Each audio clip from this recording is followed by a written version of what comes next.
हमने आरटीआई के माध्यम से बहुत जगह पूछा भी है और गवर्नमेंट तो यही कह रही है कि मर्जर का हम लोग को डिस्कशन नहीं है, लेकिन उन्होंने एक हाई पावर कमेटी बनाई है जिसका हाल ही में कुर्ग में 14 फरवरी को एक मीटिंग भी हुआ हाई पावर कमेटी का।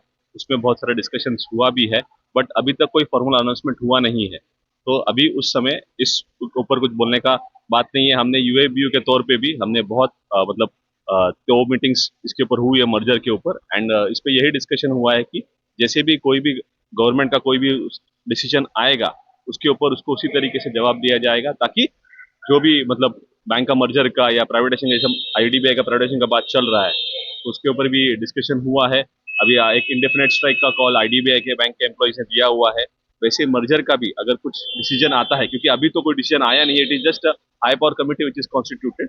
इसके लिए अभी सिर्फ हमने यही मतलब देख के हमारी रणनीति अभी तक डिस्क्लोज नहीं करी है। जैसे कोई डिसीजन उनका आएगा या कोई डेवलपमेंट आएगा उसके ऊपर उसी समय हम लोग डिसीजन लेंगे। और बैंक में एक बहुत बड़ा मुद्दा सामने आया, पीएल मुद्दा, जिसमें कि जो छोटे कर्मचारी हैं उनको धीरे धीरे कम किया जाता है, वही जो ऊपर के अधिकारी हैं उनको ज्यादा दिया जाता है। ये सच बताया।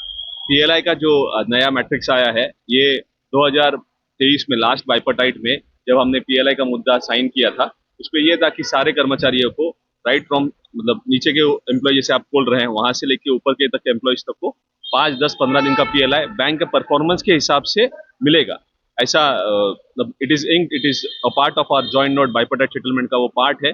और उसी तहत हमने इस बार भी वो चीज साइन की थी कि जब इसको आईबीए में साइन किया गया था तब ऐसा बोला गया था कि हम लोगों को मोटिवेट करना चाहते थे कि अच्छे से अच्छा काम कर पाए।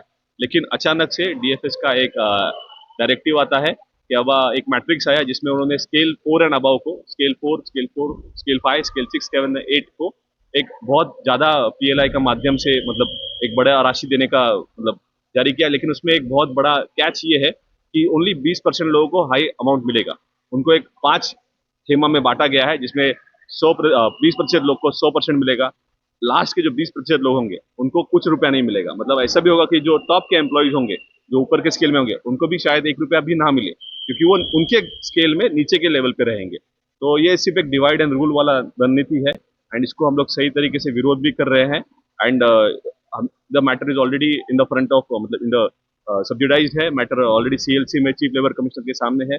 हम लोग चेन्नई हाईकोर्ट भी जाने का बात चल रहा है, तो उसके ऊपर जैसे भी कोई डेवलपमेंट होगा हम आपको बताएंगे।